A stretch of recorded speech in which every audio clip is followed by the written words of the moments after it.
शेर शिवाजी ने की थी लाज हमारी शान की, इस मिट्टी से तिलक करो ये धरती है बलिदान की।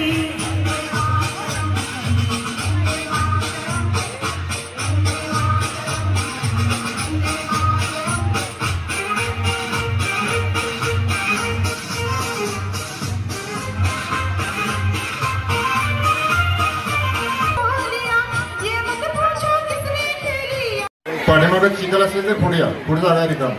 एमसीसी विद्यार्थी पाठीमागं चिखल असेल तर पुढे या.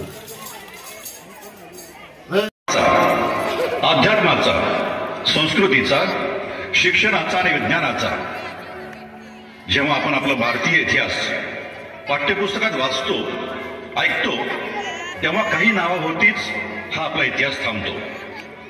आणि फक्त हा इतिहास 150 ते 200 वर्षाचा नाहीये. भारतावर 1000 वर्षापासून कित्येक परप्रांतीयांनी आक्रमण केलं. तुर्की, अफगाणी, मुघल, डच, पोर्तुगीज, फ्रान्सिसी, ब्रिटिशांनी भारताची सभ्यता व संस्कृतीचा नाश करण्याचा प्रयत्न केला. सर्व प्रकारे भारतावर अमानवी अत्याचार केला.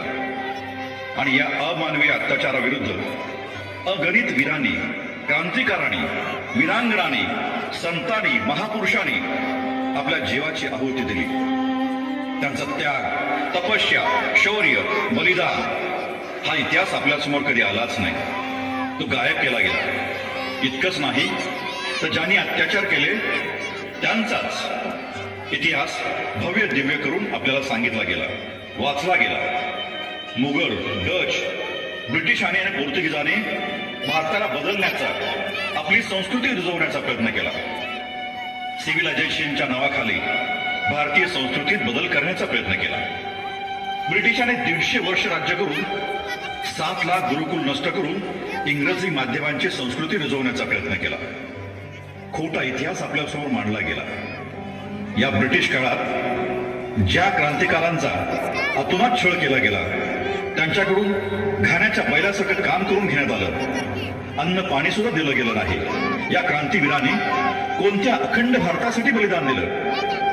आता आपण जो नकाशा बघतोय त्या भारतासाठी का पूर्वीचा गांधार म्हणजे आताचा अफगाणिस्तान, सिंध म्हणजे पाकिस्तान, पश्चिम बंगाल, श्रीलंका 1947 पर्यंत भारताचा भाग असणारा या अखंड भारतासाठी?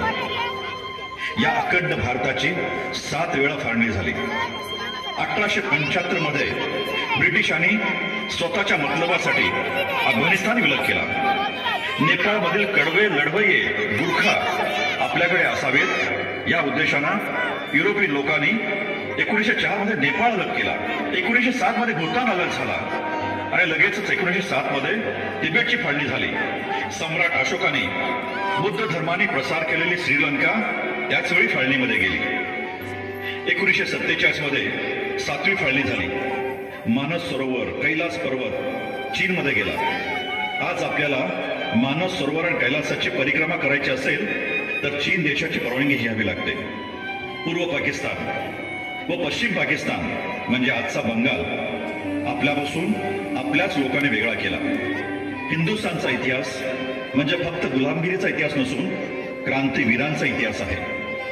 भगवान बुद्धांपासून म्हणजे इसवी सन पूर्व 400 वर्षापासून मध्य आशियापासून आग्नेय आशियापर्यंत पसरलेल्या सांस्कृतिक, पौराणिक, राजकीय हिंदुस्थानचा हा आपला इतिहास आहे.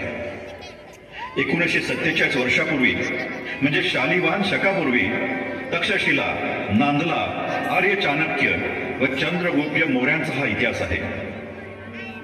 हा इतिहास नेहमी पुरावा म्हणून तारीख, वार आणि स्थळ मागतो, जो आपल्याकडे शालिवाहन पूर्वीचा पौराणिक दाखला आपल्याकडे उपलब्ध नाही.